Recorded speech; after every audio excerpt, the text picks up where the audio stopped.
দর্শক, এইচএসসি পরীক্ষার আরো খবর জানাতে যুক্ত হচ্ছেন সহকর্মী ফরহাদ ইবনে মালিক।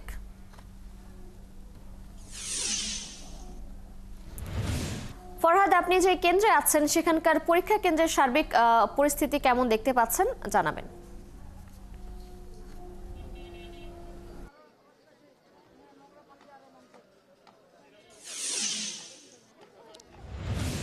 কিছুক্ষণ আগেই পরীক্ষা শুরু হয়েছে, অর্থাৎ সকাল 10টা থেকে 2025 সালের যে এইচএসসি ও সমমানের পরীক্ষা, এই পরীক্ষাটি শুরু হয়েছে। 12.5 লাখ অর্থাৎ 12,51,000-এর বেশি পরীক্ষার্থী এবার গতবারের চেয়ে, যা কিন্তু আপনার প্রায় 81,000-এর মতো কম।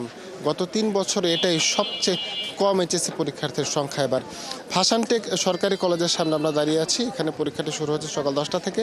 বাংলা প্রথম পত্র পরীক্ষার্থীরা ইতিমধ্যে প্রবেশ করেছেন এবং অভিভাবক যারা রয়েছেন তারা এখানে দাঁড়িয়ে আছেন। আমরা আরও কয়েকটা পরীক্ষা কেন্দ্র ঘুরে আমরা কিন্তু যেসব বিষয়গুলো দেখেছি, এর মধ্যে গুরুত্বপূর্ণ বিষয়ের মধ্যে হচ্ছে বেশ কিছু পরীক্ষা কেন্দ্রে সাধারণ যে ঘড়ি, স্মার্ট ওয়াচ না, সাধারণ যে ঘড়ি, সময় দেখার ঘড়ি, সেই ঘড়ি নিয়ে প্রবেশ করতে দেওয়া হচ্ছে না, যার কারণে অভিভাবক থেকে শুরু করে পরীক্ষার্থী অনেকে কিন্তু বিভিন্ন রকমের প্রশ্ন করছেন যে এই সুবিধাটা কেন দেওয়া হচ্ছে না।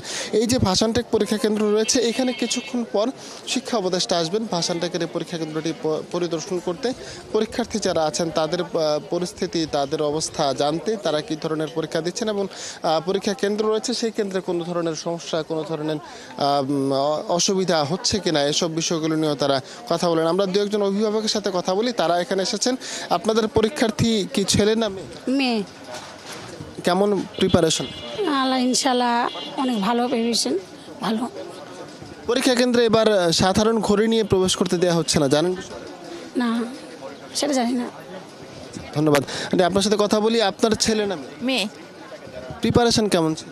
আলহামদুলিল্লাহ মোটামুটি ভালোই। কোন কলেজ থেকে? হচ্ছে গভর্নমেন্ট না sorry ideal girls college. College থেকে। তো এই যে বাংলা প্রথম পত্র পরীক্ষা হচ্ছে 10 তারিখ পর্যন্ত পরীক্ষা চলবে, এরপরে এ নিয়ে আপনাদের কি মনে করছেন, পরীক্ষা এবার কেমন হবে? মোটামুটি ভালোই হবে, খারাপ হবে না। ধন্যবাদ আপনাকে।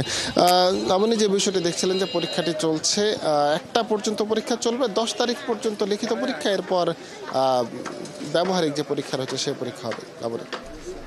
ফরহাদ, ধন্যবাদ আপনাকে।